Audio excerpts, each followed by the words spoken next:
মিডিয়ার কাজ কি? আমি যদি বলি যে এখানে বৃষ্টি হচ্ছে আর উনি যদি বলেন এখানে বৃষ্টি হচ্ছে না, আপনার কাজ হচ্ছে বাইরে তাকায় দেখা যে বৃষ্টি হচ্ছে কি হচ্ছে না। আপনার কাজ এটা বলা না যে অমুক বলেছে বৃষ্টি হচ্ছে এবং অমুক বলেছে বৃষ্টি হচ্ছে না।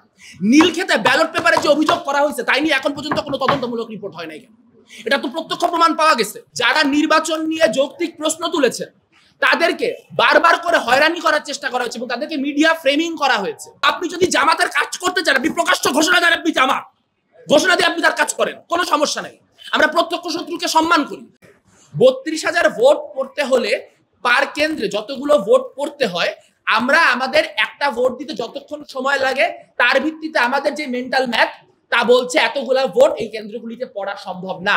আমরা দেখতে পেয়েছি এই বিষয়ে আমাদের বিশ্ববিদ্যালয়ের প্রশাসনের তরফ থেকে যে ব্যাখ্যা দেওয়া হয়েছে, সেই ব্যাখ্যা মূলত আমাদের পূর্বতন যে আওয়ামী প্রশাসন, সেই আওয়ামী প্রশাসনের মতোই একটা ভুগিচুগি ব্যাখ্যা ছাড়া আর কিচ্ছু না। তারা বলছেন যে এটির মধ্য দিয়ে মানুষের স্পর্শকাতর ইনফরমেশন নাকি ফাঁস হয়ে যেতে পারে।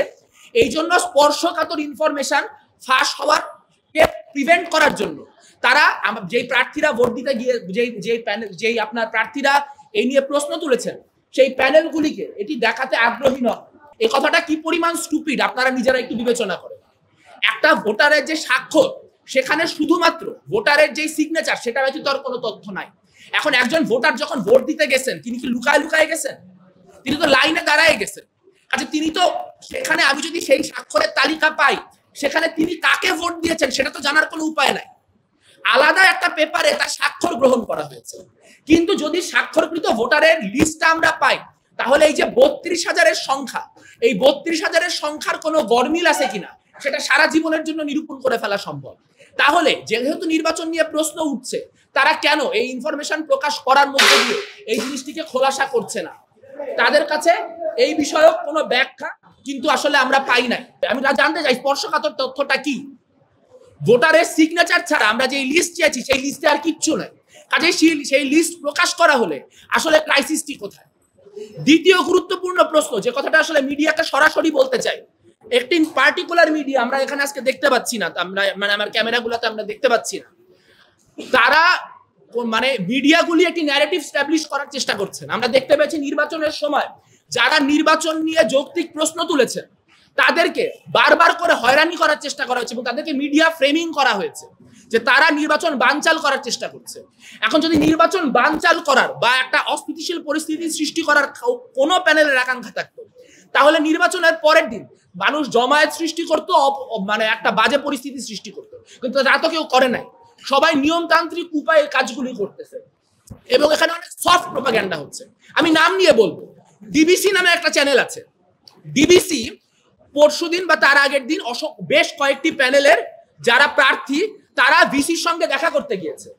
সেই ভিসির সঙ্গে দেখা করতে যাওয়ার যে ভিডিও, এই সফট প্রপাগ্যান্ডাগুলি জনগণের বুঝতে হবে। সেখানে তারা কোনো বাড়তি তথ্য অ্যাড করে নাই। তারা কি করছে? করুণ মিউজিক লাগাই দিছে।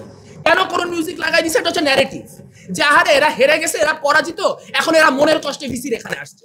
সো আপনি যদি জামাতের কাজ করতে চান, আপনি প্রকাশ্য ঘোষণা দেন আপনি জামাত, ঘোষণা দিয়ে আপনি তার কাজ করেন, কোনো সমস্যা নেই। আমরা প্রত্যক্ষ শত্রুকে সম্মান করি, আমরা প্রত্যক্ষ সমর্থন করি। কিন্তু প্রশ্ন হচ্ছে এইটা কি ঘেরাটোপ চলতেছে?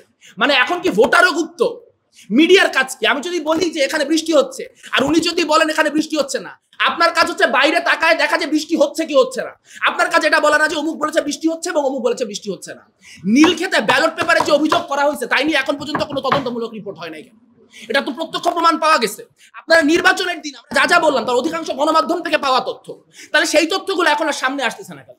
কারণ আমরা দেখতে পাচ্ছি ক্লিয়ারলি একটা মিডিয়া ন্যারেটিভ এস্টাবলিশ করার চেষ্টা করা হচ্ছে এবং নির্বাচন কেন্দ্রিক যে অনিয়ম, সেই অনিয়মের কথা তাকে কেউ বললেই তাকে নির্বাচন বানচাল করার চেষ্টা, অমুক তমুক ইত্যাদি বলা হচ্ছে।